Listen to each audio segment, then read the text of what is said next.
Hi friends, मेरा नाम है सोलकर्ण। जैसे कि हमने turning movement diagram and flywheel के बारे में चालू किया था, फ्लाईव्हील के बारे में पढ़ना चालू किया था। हम उसके आगे बढ़ते हैं। जैसे कि आप हम बात करने वाले हैं फंक्शन ऑफ फ्लाईव्हील के बारे में। इधर कुछ मेन फंक्शन दिए, कुछ फंक्शन इसमें बात नहीं की गई है, तो भी हम बात करेंगे। जैसे मैंने प्रीवियस डिप्लोमा में पढ़ा था, तो मुझे लगा कि वो बात भी करेंगे। जैसे कि इसमें लिखा है, जब to store and release energy between the energy source and energy load as per running condition, to enable use of low power energy coupled to a varying energy load. The smoothen out variation in the speed of shaft caused by torque fluctuation between the energy source and energy load. इस पे ये कहा गया है जैसे कि अलग अलग रनिंग कंडीशन है, उसमें एनर्जी रिलीज और एनर्जी स्टोर किया जाता है। और ये अलग अलग कंडीशन कौन सी हो सकती है, जैसे मैंने आपको बात की, जब एनर्जी लोड बढ़ जाए एनर्जी सोर्स से, तब एनर्जी रिलीज होती है। एनर्जी लोड कम हो, एनर्जी सप्लाई ज़्यादा हो, तो एनर्जी स्टोर होता है। यही अलग अलग रनिंग कंडीशन में ये एनर्जी स्टोर और रिलीज़ करता है। ये लगा कहाँ होता है? ये लगा होता है एनर्जी सोर्स, या फिर जिसे एनर्जी सप्लाई बोलते हैं, और एनर्जी लोड के बीच में, एनर्जी सोर्स और एनर्जी लोड के बीच में लगा होता है। अगर सीधी बात में बात करें तो जैसे कि एनर्जी इंजन हो गया और ट्रांसमिशन के बीच में लगा होता है। इसके बाद हम बात करें जो जो वेरिएशन होता है, जो फ्लक्चुएशन होता है वो एनर्जी का, वो जो जैसे कि हमारे 4 स्ट्रोक में से एक स्ट्रोक ही पावर वाला है, बाकी सब में हमें वर्क डन थोड़ा थोड़ा करना पड़ता है। उसमें से कॉम्प्रेशन में तो कुछ ज़्यादा ही वर्क करना पड़ता है। तो वो जो वेरिएशन ना आए, वो वेरिएशन ना आने के लिए हम फ्लाईव्हील को यूज़ करते हैं। और दूसरा हम बात करें, अगर आपने कभी फ्लाईव्हील देखा हो तो फ्लाईव्हील के जो आजू बाजू जो रिंग जो आउटर साइड होती है, उस पे जो टिट्स बने होते हैं, जिसके वजह से जब आप गाड़ी को क्रैंक करते हैं, स्टार्टर मोटर इग्निशन ऑन करते हैं और स्टार्टर मोटर स्टार्ट करते हैं, इंजन को क्रैंक करते हैं, स्टार्ट करते हैं, तो जो स्टार्टर मोटर का जो उसका पिनियन होता है, वो जो फ्लाईव्हील में जाके मैश हो जाता है, जिसकी वजह से इंजन को स्टार्ट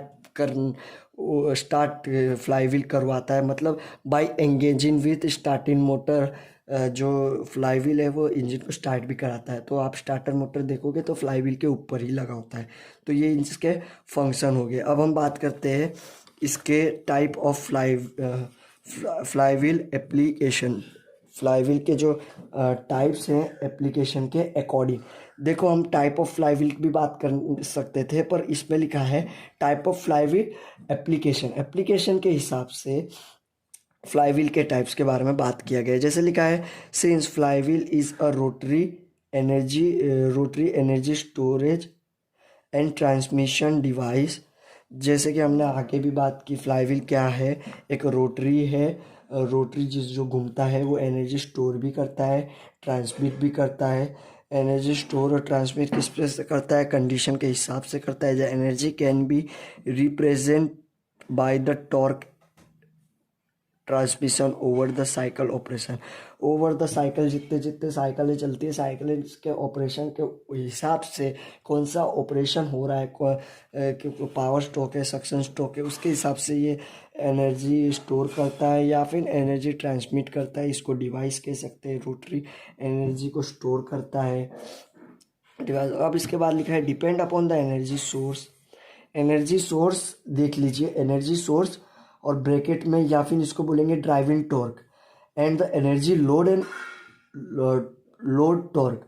ये जो दो दो चीज़ है, डिपेंड अपॉन एनर्जी सोर्स जिसको ड्राइविंग टॉर्क कह रहे हैं, एनर्जी लोड जिसको टॉर्क लोड टॉर्क कह रहे हैं, इसको हम बात करने वाले। ये मतलब देख लो कि क्या है एनर्जी लोड को है ड्राइविंग टॉर्क, क्योंकि ये इसमें बहुत यूज हुआ है। जैसे कि यहाँ देख सकते हैं, एनर्जी सप्लाई, इसको ड्राइविंग टॉर्क कह दिया, एनर्जी सोर्स कह दिया।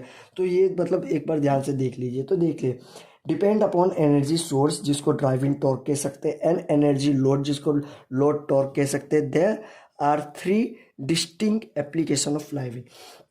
ये आप देख सकते हैं इसके जो एप्लीकेशन है फ्लाईव्हील के, वो तीन डिस्टिंक्ट अलग अलग तरीके से देख सकते हैं। जैसे पहला है constant driving torque and variable load torque. पहले में लिखा है constant driving torque and variable load torque. मैंने आपको बोला था ना, ड्राइविंग टॉर्क लिखा है, लोड टॉर्क लिखा है, इसको देख लीजिए। एनर्जी सोर्स हो गया ड्राइविंग टॉर्क, एनर्जी लोड हो गया लोड टॉर्क। तो ये बहुत यूज़ होगा, आप कंफ्यूज ना हो जाए इसके। पहला है constant driving torque and variable load torque, दूसरा है variable driving torque and constant load torque, तीसरा है variable driving torque and variable load torque. पहले में कांस्टेंट क्या होगा ड्राइविंग टॉर्क, दूसरे में कांस्टेंट क्या होगा लोड टॉर्क, तीसरे में कांस्टेंट कोई भी नहीं होगा, दोनों वेरिएबल होंगे। पहला बात करते हैं constant driving torque and variable load.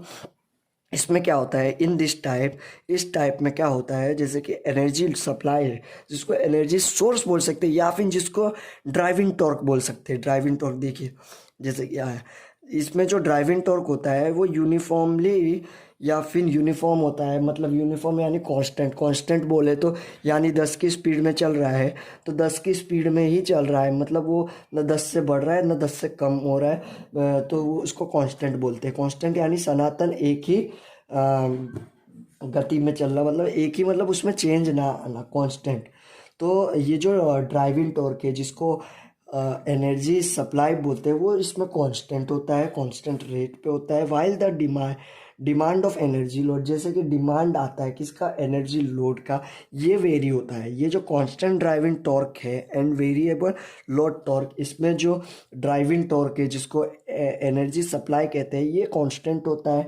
और वाइल द डिमांड के हिसाब से एनर्जी लोड की जो डिमांड है, एनर्जी लोड हो गया या फिर लोड टॉर्क हो गया, ये वेरी करता रहता है, मतलब बढ़ता कम होता रहता है। जैसे कि आप देख सकते हैं ड्राइविंग टॉर्क हो गया, ये लोड टॉर्क हो गया, बाद में ये super imposing driving and load torque हो गया। ये अलग अलग फिगर में दर्शाया गया है। जैसे कि अब हम बात करेंगे, जैसे फ्लाईव्हील एब्जॉर्ब कर लेगा, क्या कर लेगा, फ्लाईव्हील करेगा एब्जॉर्ब एनर्जी। एनर्जी कब एब्जॉर्ब करेगा, ड्यूरिंग द पीरियड, कौन से पीरियड पे, when driving torque is high. Flywheel absorb करेगा, क्या लिखा है, फ्लाईव्हील एब्जॉर्ब करेगा एनर्जी, कब एब्जॉर्ब करेगा, ड्यूरिंग द पीरियड, कौन से पीरियड में, when driving torque is high, जब ड्राइविंग टॉर्क का ज़्यादा होगा, हाई होगा, तब वो एब्जॉर्ब करेगा। एंड रिलीज कब करेगा, when release the energy during, कौन से पीरियड पे रिलीज करेगा when the torque load torque is high, जब लोड टॉर्क हाई होगा तब एनर्जी रिलीज करेगा। द ड्राइविंग टॉर्क हाई होगा तब एनर्जी को एब्जॉर्ब करेगा। पहले में बात कर लिया। दूसरे में अब दूसरी बात क्या है, जैसे the example of such flywheel, ऐसे फ्लाईव्हील के एग्जाम्पल ऑफ सच फ्लाईव्हील, ये जो हमने ऊपर बात की, constant driving torque and constant and variable load जो होता है, इसमें जो एग्जाम्पल इस एग्जाम्पल के सच फ्लाईव्हील एप्लीकेशन जो है वो किस क्या होते हैं, जो electric motor driving and punching machine, जैसे कि ये जो फ्लाईव्हील का जो एप्लीकेशन है ये कहाँ हो सकता है, एग्जाम्पल उसका दिया गया है, electric motor driving a punching machine और सीयरिंग मशीन। इसका जो एग्जाम्पल था, ये जो फ्लाईव्हील था, मतलब ये जो एग्जाम्पल है ऐसे सच फ्लाईव्हील एप्लीकेशन के, ये जो एग्जाम्पल है, ये एग्जाम्पल क्या है, electric motor driving a punching machine and shearing machine. देखिए मैं बार बार क्यों बोल रहा हूँ, क्योंकि जो चीज़ इंपॉर्टेंट है, जैसे एग्जांपल हो गया, इंपॉर्टेंट हो गया, जैसे जैसे ये लाइन है, ये जो पूरा हेडिंग है इसको एक्सप्लेन करिए, ये दूसरा है, ये कंडीशन को एक्सप्लेन करिए, ये जो तीसरा है ये एग्जाम्पल एक्सप्लेन करिए। तो ये सब चीज़ें हम जब लिखते हैं तो हमारे मार्क्स कटने के चांसेस कम हो जाते हैं और ज़्यादा से ज़्यादा मार्क्स ऑब्टेन कर लेते हैं। और ये सब बातें इंपॉर्टेंट भी है याद करने लिए। इफ़ दिस पंचिंग, जैसे कि हमने एग्जाम्पल में बात की electric motor driving a punching machine, अगर इफ दिस पंचिंग और shearing machine is directly driven by electric motor, अगर ये पंचिंग या सीयरिंग मशीन जो एग्जाम्पल हमने बात की, ये डायरेक्टली क्या हो, ड्रिवन हो, किससे, इलेक्ट्रिक मोटर से, a high capacity motor corresponding, कौन सा, high capacity motor corresponding to maximum instantaneous power required. क्या होगा? मैक्सिमम इंस्टेंटेनियस पावर रिक्वायर्ड होगा, will be have to use करना पड़ेगा। जैसे कि हमने बात की, अगर हम पंचिंग और शेयरिंग मशीन में को डायरेक्टली ड्राइव करते हैं, किससे ड्रिवन करते हैं? इलेक्ट्रिक मोटर से। तो ये जो हाई कैपेसिटी मोटर है कोरस्पॉन्डिंग किससे? Corresponding to maximum instantaneous power required will have to use, इसका हम यूज़ कर सकते हैं। बाय प्रोवाइडिंग अ फ्लाईव्हील, हम इसको अगर प्रोवाइड करें, क्या करें? फ्लाईव्हील प्रोवाइड करें to this machine, small capacity motor can B.